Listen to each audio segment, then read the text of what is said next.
परिवार की आय के आधार पर 94 लाख से अधिक परिवार आर्थिक रूप से गरीब मिले। पिछड़ा वर्ग में 33.16% मिला, जो मिला कि वो उसकी बहुत खराब स्थिति आर्थिक, और अति पिछड़े वर्ग में मिला 33.58%, और अनुसूचित जाति में 42.93% मिला, जनजाति में 42.70% मिला। ये उसके आंकड़े हैं। अब महिला साक्षरता में बहुत सुधार हुआ है। अब पहले क्या था, 51.5 से बढ़कर के 73.91% महिलाओं की स्थिति में सुधार। मान लीजिए अनुसूचित जाति है 19.65, तब उसको तो बढ़ाना पड़ेगा, क्या 19.5 से आगे है तो उनको करना पड़ेगा 20, और अनुसूचित जनजाति का 1.68 है तो इसीलिए उनको भी करना पड़ेगा 2, तो मतलब 20 + 2%। अभी तक 17 था, तब उन लोगों को 22 हो जाएगा। और केंद्र ने तो एक अच्छा काम किया कि अपर कास्ट के भी गरीब लोगों के लिए 10% का कर दिया है, और हम लोगों को बड़ी खुशी हुई, हम लोगों ने यहां भी लागू कर दिया है। हमको इनडायरेक्टली कहा था। अब उसके बाद हमने फिर मीटिंग कराई और सब पार्टियों की मीटिंग 9 की हो गई, और उसी में तय हुआ कि भाई केंद्र से नहीं हो रहा है तो हम लोग राज्य में जाति आधारित गणना कराएंगे। और उसके बाद क्रिटिसिज्म शुरू हुआ कि देखिए ये जाति आधारित जनगणना करा रहा है। तो हम लोगों ने बार बार कहा कि नहीं, जाति आधारित जनगणना सब केंद्र का है, इसलिए हम तो जाति आधारित गणना करवा रहे हैं ना, शुरू कर रहे हैं। तो सब तय हो गया और उसी के आधार पर हम लोगों ने तय किया, और बड़े पैमाने पर जो इस काम को करेगा उन लोगों की ट्रेनिंग हुई और सब कुछ करके कि जरा ठीक से काम करो, और उसके बाद उस काम को शुरू किया गया। और बाद में उनको लगा, जो 21 जनवरी में एक नया काम किया, हर परिवार की, वो जिसका जिसका घर है उसी घर के सामने जाके एक एक आदमी को देख करके लिख दिया। और उसका दूसरा फेज जो था, तो उन लोगों का ट्रेनिंग चल रहा था, कहा कि जरा सा और समय लगेगा, तो उसके लिए समय ले लिया। और उसके बाद फिर इसी साल जो शुरू किया, तो उसके बाद क्या हो गया था, उसके बाद जो चलना शुरू हो गया, तो उसके बाद कोई चला गया कोर्ट में, तो कोर्ट ने शुरू में कोई चला गया तो रोक दिया, तो रुका रहा। लेकिन उसके बाद फिर हाई कोर्ट ने कहा कि ना, इसमें इंटरफेरेंस ठीक नहीं है, गलत है, राज्य सरकार कर रही तो ठीक है। उसका शुरू हो गया और उसका चला गया दिल्ली में सुप्रीम कोर्ट, तो सुप्रीम कोर्ट ने भी कहा कि नहीं, हम इंटरफेयर नहीं करेंगे, और समय दे दिया कई महीना के बाद का कि ठीक है सुनेंगे। तो खाली था, तो पूरा टाइम पूरा हो गया। अब पूरा टाइम शुरू हो गया, तो 2 तारीख को जब आ गया उसका रिपोर्ट, तो तुरंत हमने फिर 9 पार्टियों को एक साथ बैठक बुला लिया और कहा कि भाई आ गया है, तो जो ये स्थिति है, हाँ, उसी के बाद तो फिर उन लोगों ने, हमने कहा कि भाई देखिए, आज 2 चीज हम लोग करवा रहे थे। एक तो करवा रहे थे जाति आधारित गणना, और उसके साथ साथ जो हम लोगों ने 9 पार्टी एक साथ जो मीटिंग करके ये तय किए थे कि उसके साथ साथ हर परिवार की आर्थिक स्थिति का, खाली जनगणना नहीं कि कितनी जाति की संख्या क्या है, बल्कि एक एक परिवार की आर्थिक स्थिति क्या है, ये दोनों चीज का शुरू हम लोगों ने तय किया था आपस में, और उसी के आधार पर वो भी हो गया। तो उसी दिन हमने कहा ये दोनों चीज हो गया है, अब इसको कंप्लीट, एक चीज जो किया था उसके बारे में हम लोगों को बता दिया, वो जो किया था अफसर सब, वो सब आ करके आप लोगों को ब्रीफ कर दिया, और यही हुआ कि पूरा डिटेल दोनों के बारे में एक एक चीज तैयार करके हाउस जो शुरू होगा तो वहीं पर रख दिया जाएगा। और आज सोचिए, कल ही था, तो कल ही ना बात कर लिए सब लोगों से, तो आज ही सवेरे रख दिया गया, और हुआ कि नहीं, बात कर लें विधानसभा, विधान परिषद में, विधानसभा में बात हो गई, सब सहमति दे दी है। और वही विधान परिषद में हम लोग इसी बात को कहने के लिए आपको आ गए हैं कि एक एक काम जो किया जा रहा है वो सब चीज तो किया ही जा रहा है। अब जो कुछ भी है, तो जो कुछ भी हो रहा है, अब जो हम लोगों ने काम कर दिया है, अब जो है जो भी पार्ट बता दिया कि भाई 9 पार्टियों का एक साथ हो गया, तो जो भी है अब प्रथम चरण में शुरू किया और द्वितीय चरण में का काम किया गया, 2 चरणों में कराया गया और एक काम तो कर दिया गया कि भाई एक पूरा का पूरा हुआ। पटना हाईकोर्ट वाला बात बता ही दिए हैं, तो हो करके हो ही गया। अब इसके बाद फिर वही 2 अक्टूबर को करके 3 अक्टूबर को हम लोगों ने कर दिया। अब इसके बाद जो कई चीजें कुल मिला करके जो संख्या मिली है कि जो भी हुआ है इसमें कराया गया है जाति आधारित गणना, तो जाति आधारित गणना के अनुसार बिहार में 2,76,00,000 परिवार है जो इसमें संख्या आई है।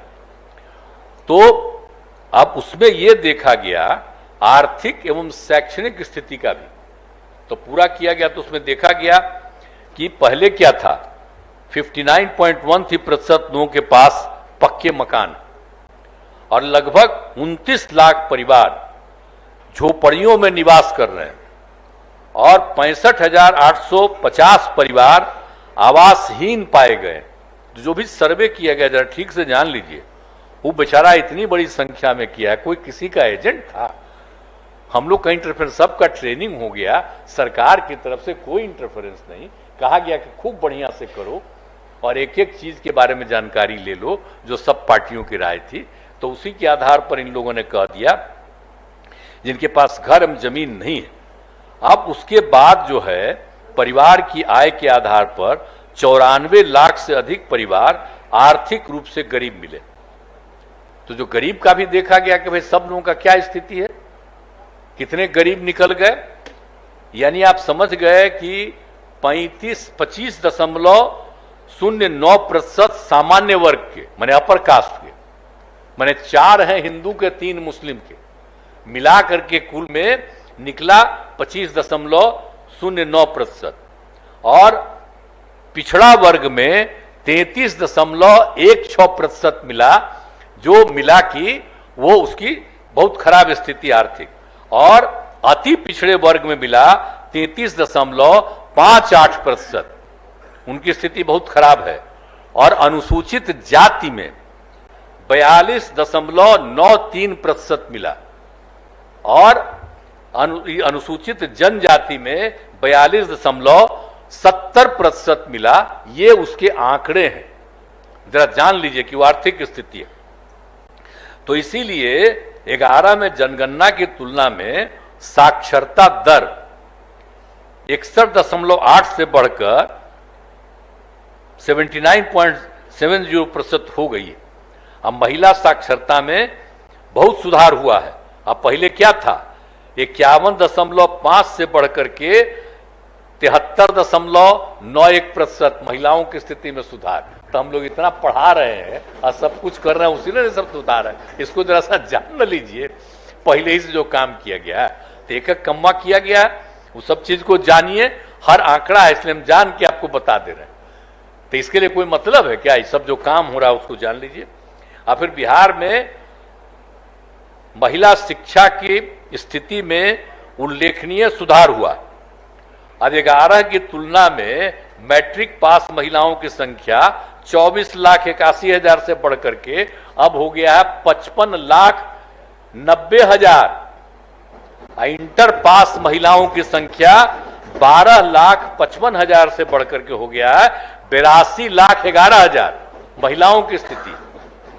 और ग्रेजुएट में इसके पहले पढ़ी लिखी महिलाओं की संख्या 7,35,000 था, अब बढ़कर के हो गया है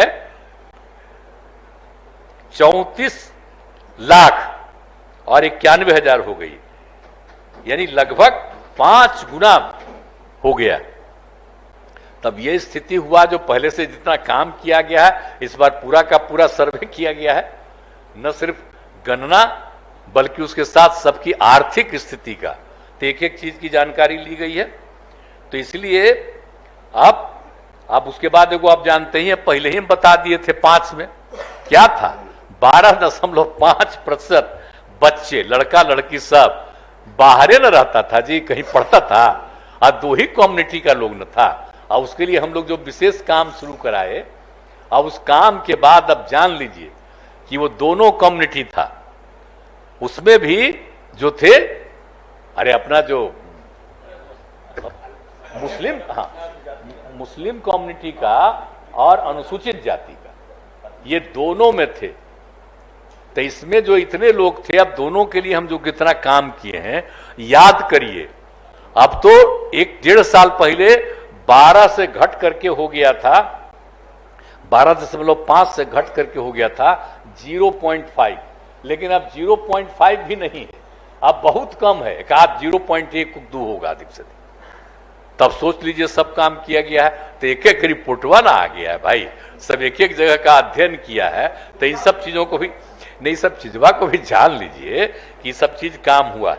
और नए विद्यालय खोले गए, अब कितना उत्क्रमित किया गया है विद्यालय को, सब काम हम लोग किए हैं जो हुआ है। तो जितना काम किए, पहले क्या हाल था जी, कितना स्कूल था, कितना विद्यालय था, अब सोचिए ना। 6-7 में हम कितना बनाए थे, 22,000 बनवाए थे स्कूल, आप भूल रहे हैं।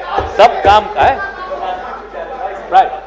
प्राथमिक विद्यालय, तो एक एक काम हम लोग जो करवाए, खाली प्राथमिक विद्यालय श्रीमान नहीं है, उसके आगे वाला भी है। आप ऐसे ही बोल रहे हैं, हम तो बोल रहे हैं टोटल का किया है। तो उस समय जो करवाया, तो एक एक चीज सब समय हम लोगों ने किया, तो उसके चलते जो सुधार आया है, तो उसका फायदा मिल रहा है अभी, जब पूरा का पूरा करवा रहे हैं। तो ये सब चीज एक एक तरह से हो गया। तो इसीलिए अब इन सब चीजों के अलावे और भी जो हुआ है, तो आप समझ लीजिए कि अब कम आयु के बच्चों में आई भारी कमी। अब जानते हैं पहले 6 साल की उम्र कितनी थी, जब इस बार जो सर्वे हुआ तब पता चला।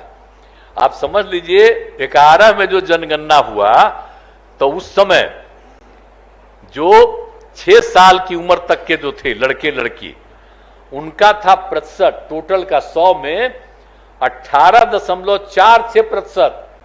और इस बार जो हुआ है जाति आधारित गणना, जो पूरा का पूरा हुआ है, तो उसमें निकला है कितना, अब घट करके 13.6%। अब सोचिए, अब जो हम पढ़वा रहे हैं सबको, अब उसका कारण क्या था कि अरे लड़कियां पढ़ेगी, तो हम लोगों का क्या था, 5 में रिपोर्ट आया था, तो यहां पर का कितना था जी, 4.3 एक परिवार का। दूसरे राज्य में इतना नहीं था, और उतनी बड़ी संख्या थी, और उसी के आधार पर हम लोगों ने कहा कि पढ़ेगा। और उसके बाद एक सर्वे कराया 12-13 में, तो क्या पता था, क्या चला था कि अगर लड़की मैट्रिक पास है तो देश भर में था 2 प्रश्न अंतर। अब बिहार में भी जो किया कि अगर लड़का लड़की में लड़की मैट्रिक पास है तो इसका भी निकल गया 2 प्रश्न। और उसी तरह से जब देखा गया कि अगर मैट्रिक के पास लड़की ज्यादा है, इंटर तक पास है, उसके आगे है, तो देश का निकला था प्रश्न नंबर 1.9, और बिहार में 1.7 निकला था देश का, अपने यहां 1.7 से भी ज्यादा नीचे। तो इसके बाद हमको जो फीलिंग हुई, जिसको कहते हैं यूरेका की भावना आई, बड़ी खुशी हुई हमको कि भाई तो बड़ा अच्छा है। इसलिए अब सबको अगर पढ़वाएंगे तभी ना इसका होगा। अगर लड़की पढ़ जाएगी तो जानते हैं लड़का और लड़की का जो होता है शादी, तो लड़कवा तो रोज लड़कियां के साथ रतवा में सुतवे न करता है, तो रतवा में सुतता है तो उसी में रहता है पनिया भी, इसमें भी। और उसी समय लड़की जो है कहती है कि ठीक है रात में करो, लेकिन अपना जो तुमको निकलने लगे तो बहरवा निकाल के बाहर फेंक दो। अरे सुनिए, तो यही करके सुना, लड़की सब अब सबको समझा रही है, जरा जान लीजिए, लड़की सबको समझाती है कि अपने पति को नहीं, चलिए ठीक है बैठिए ना फिर। अरे हम सबको याद के लिए करा रहे हैं कि इसी का देखिए ना अब कितना बढ़िया हो गया। अब जानते हैं लास्ट ईयर ही हो गया था, अब 4.3 से घटते घटते 2.9, और हम लोग तो इसी चक्कर में है कि 2 पर आ जाएगा तो सीधे सीधी और न नीचे जाएगा। तो आप समझ लीजिए कि इसी बात अब 6 साल की उम्र तक की संख्या तक कितना खुशी की बात हो रही है। तो ये सब बात जो खुशी की बात है हो रहा, तब जो भी था तो जो कुछ भी था अब उसके साथ किया गया। अब इसके बाद तो जो अब एक हम रिक्वेस्ट करना चाहते हैं कि ये सब तो रिपोर्ट आ गया, तो हम लोगों को तो कुछ खास काम करना है ना। अब इसलिए एक बात ये है कि अब समझ लीजिए कि जो भी है कि आरक्षण की व्यवस्था में बदलाव की आवश्यकता। अब देख लीजिए, अब अभी जो क्या है पिछड़ा वर्ग का है, इस जाति आधारित गणना में वर्गवार कोटिवार जनसंख्या में निम्न आंकड़े प्राप्त हुए। पिछड़ा वर्ग का 27.12%, अत्यंत पिछड़ा वर्ग का 36.01%, अनुसूचित जाति का 19.65%, अनुसूचित जनजाति का 1.68% और सामान्य वर्ग के भी अपर कास्ट का भी है 12.53%। तब इसको देखते हुए अब इनके लिए भी तो कुछ उपाय करना न पड़ेगा। तो इसीलिए अब हम लोगों को क्या देते हैं, 50% मिलता है देश भर में पहले से न है जी। 50% में अनुसूचित जाति और जनजाति को 100% दिया जाता है, पूरे देश में यही नियम है। तो अब अपने यहां 50 था, तो पिछली बार आपको जो अनुसूचित जाति का 16, अनुसूचित जनजाति का 1, तब संख्या बढ़ न गई है, तब उनको तो करना ही न पड़ेगा। मान लीजिए अनुसूचित जाति है 19.65, तब उसको तो बढ़ाना पड़ेगा, क्या 19.5 से आगे है तो उनको करना पड़ेगा 20, और अनुसूचित जनजाति का 1.68 है तो इसीलिए उनको भी करना पड़ेगा 2। तो मतलब 20 + 2%, अभी तक 17 था, तब उन लोगों को 22 हो जाएगा, तब बचेगा कितना? 17 था, तब बाकी लोगों को 33 था। पिछड़ा अति पिछड़ा का महिला का भी 3 मिलता था, इस सब का, तो उसको था इतना। अब चूंकि ये आप देख लीजिए कि इतना ज्यादा 22 बढ़ेगा तो 50 में तो मात्र बचेगा 28 है ना। और केंद्र ने तो एक अच्छा काम किया कि अपर कास्ट के भी गरीब लोगों के लिए 10% का कर दिया है, और हम लोगों को बड़ी खुशी हुई, हम लोगों ने यहां भी लागू कर दिया है। तब जो आप देख लीजिए कि जो संख्या आ गई है, तो उसके हिसाब से उनकी जितनी संख्या है तो उसके हिसाब से जितना प्रतिशत है तो उसके हिसाब से अब उनको 10 है, तो लगभग उनका 75 के आसपास % है। तो अब इसके बाद इनको 100% मिलेगा, तो बाकी पिछड़ा और अति पिछड़ा हो जाएंगे। तो जिनका तो 63% है, अब उसको तो मात्र मिलेगा 28। इसलिए एक मेरा सुझाव है, और हम लोगों को लगता है कि अब हम लोगों को संख्या 50 से बढ़ाना चाहिए। हम लोग तो केंद्र को भी रिक्वेस्ट करके भेजेंगे कि ये संख्या बढ़नी चाहिए। जो आप 10 किया प्रकाश का, वो भी ठीक किए, तब 50 10 है, तब तो 40 बचा हुआ है। तो उस 40 में से हम कह रहे हैं कम से कम 50 की तरफ पर मिनिमम 65, और उससे आगे बढ़ाना पड़ेगा तो और बढ़ाया जाएगा। अगर इतना हो जाएगा तो कम से कम पिछड़ा और अति पिछड़ा के लोगों को भी मौका मिल जाएगा ज्यादा। तो इसीलिए एक बात तो ये है, ये चीज हम लोग लाना चाहते हैं। नेशनल दस्तक की आपसे गुजारिश है कि अगर इसको बचाना चाहते हैं तो नेशनल दस्तक को सब्सक्राइब करने के लिए रेड कलर के सब्सक्राइब बटन को दबाएं, फिर बेल आइकन की घंटी दबाएं। नेशनल दस्तक को बचाने के लिए बहुत जरूरी है कि हर खबर को शेयर करें, लाइक करें, कमेंट जरूर करें।